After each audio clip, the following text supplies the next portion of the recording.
Hi all, welcome back. അപ്പോൾ ഇന്ന് നമ്മൾ കുറഞ്ഞ ചേരുവകൾ മാത്രം വെച്ചിട്ട് എളുപ്പത്തിൽ ഉണ്ടാക്കാൻ പറ്റിയിട്ടുള്ള ഒരു അടിപൊളി സ്നാക്കാണ് കേട്ടോ ചെയ്യുന്നത്. അപ്പോൾ നല്ല ഹെൽത്തി ആയിട്ടുള്ളൊരു സ്നാക്കാണിത്. സ്നാക്കായിട്ടും ബ്രേക്ക്ഫാസ്റ്റ് ആയിട്ടൊക്കെ കഴിക്കാൻ പറ്റിയിട്ടുള്ളതാണ്. അപ്പോൾ നമുക്കിത് എങ്ങനെയാണ് തയ്യാറാക്കുക എന്നുള്ളതൊന്ന് നോക്കാം. വീഡിയോയിലേക്ക് പോകുന്നതിന് മുമ്പ് നിങ്ങൾ ആദ്യമായിട്ടാണ് ഈ ചാനൽ കാണുന്നതെന്നുണ്ടെങ്കിൽ സബ്സ്ക്രൈബ് ചെയ്തിട്ടില്ലാത്തവരാണെങ്കിൽ ഒന്ന് സബ്സ്ക്രൈബും കൂടെ ചെയ്യണേ.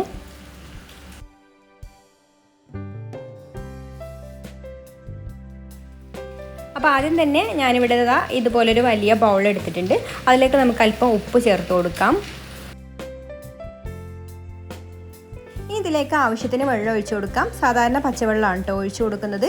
അപ്പോൾ ഇതാ ഇത്രയും വെള്ളം ഒഴിച്ചു കൊടുത്തിട്ടുണ്ട്.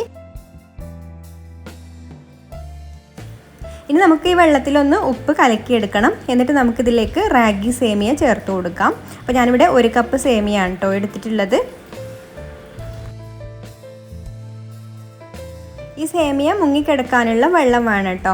അപ്പോൾ സേമിയത്തിലൊന്ന് ഉപ്പ് പിടിക്കാൻ വേണ്ടിയിട്ട് നമുക്ക് 1 മിനിറ്റ് ഇതിൽ വെക്കാം. കൂടുതൽ സമയമൊന്നും വെക്കേണ്ട ആവശ്യമില്ല. 1-1.5 മിനിറ്റൊക്കെ വെച്ചാൽ മതി.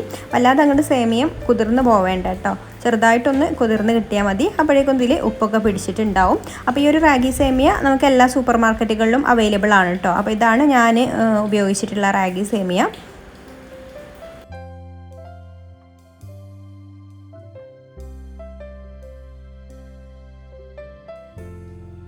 അപ്പോൾ ആ സേമിയ ഇങ്ങനെ ആയി കിട്ടിയാൽ മതി കേട്ടോ. ഇനി നമുക്കിത് വെള്ളത്തിൽ നിന്ന് ഊറ്റിയിട്ട് വെള്ളമൊക്കെ പോകാൻ വേണ്ടിയിട്ട് ഇതുപോലെ ഒരു അരിപ്പയിൽ ഊറ്റി വെക്കാം.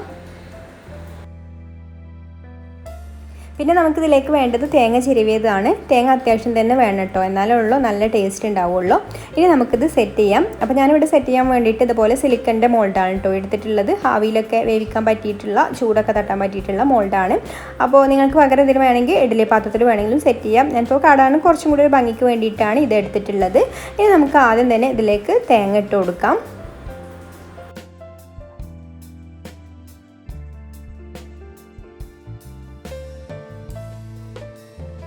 ഇനി ഇതിൻ്റെ മുകളിലേക്ക് നമുക്ക് ഊറ്റി വെച്ചിട്ടുള്ള സേമിയ ഇട്ട് കൊടുക്കാം.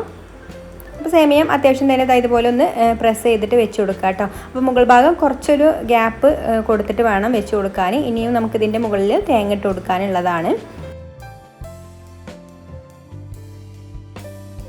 ഇനി നമുക്കിതിൻ്റെ മുകളിൽ തേങ്ങ ഇട്ട് കൊടുത്തിട്ട് ഫില്ല് ചെയ്ത് കൊടുക്കാം. അപ്പോൾ നമ്മൾ പുട്ടിനൊക്കെ തേങ്ങ ഇട്ട് കൊടുക്കുന്നത് പോലെ ഇതുപോലെ ഇട്ട് കൊടുക്കാം. ഇനി നമുക്ക് ഇത് ആവിയിൽ വേവിച്ചെടുക്കുകയാണ് വേണ്ടത്. അപ്പോൾ അത് വേവിക്കാൻ വേണ്ടിയിട്ട് ഞാനിവിടെ ഇഡ്ഡലി പാത്രത്തിൽ തട്ടൊക്കെ വെച്ച് കൊടുത്ത് വെള്ളം തിളപ്പിച്ചെടുത്തിട്ടുണ്ട്. ഇനി നമുക്ക് ഇതിലേക്ക് വെച്ച് കൊടുക്കാം. ഇനി അടച്ച് വെച്ചിട്ട് നമുക്കിതൊരു 5 മിനിറ്റ് വേവിച്ചെടുക്കാം.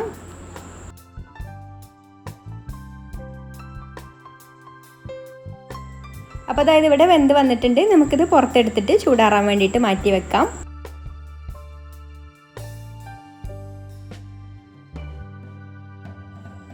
നന്നായിട്ട് ചൂടാറിയതിന് ശേഷം വേണം കേട്ടോ ഇത് ഡിമോൾഡ് ചെയ്യാൻ. അല്ലെങ്കിൽ നമുക്ക് ആ ഒരു കറക്റ്റ് ഷേപ്പിൽ കിട്ടില്ല, പൊടിഞ്ഞു പോവും.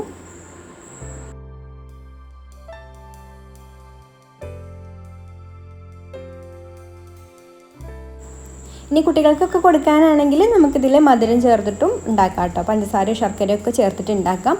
പിന്നെ അവർക്ക് കുറച്ചും കൂടെ വെറൈറ്റി ആയിട്ടൊക്കെ സെർവ് ചെയ്യാൻ വേണ്ടിയിട്ട് ഇതുപോലെ ചോക്ലേറ്റ് ഗണാഷൊക്കെ വെച്ചിട്ടൊന്ന് ഡെക്കറേറ്റ് ചെയ്തിട്ടും കൂടെ കൊടുക്കാം. അപ്പോൾ ഇനി മറ്റൊരു നല്ല റെസിപ്പിയുമായിട്ട് അടുത്ത വീഡിയോയിൽ കാണാം. താങ്ക്